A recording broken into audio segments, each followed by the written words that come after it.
Ya, pemirsa, saat ini saya berada di rumah potong hewan Lambaru.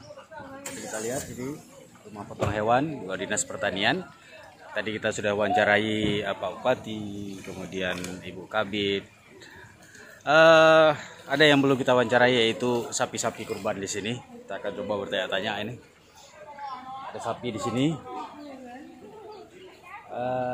Kibam perasaan don yang kara ikurbun ba uronyo.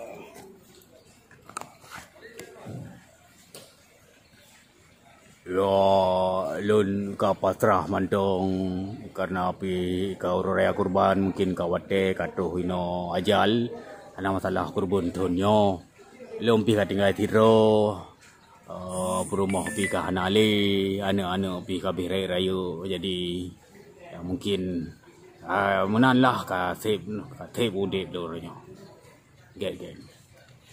Terima kasih.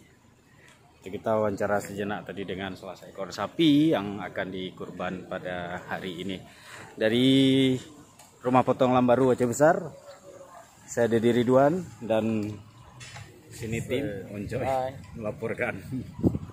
Ciao.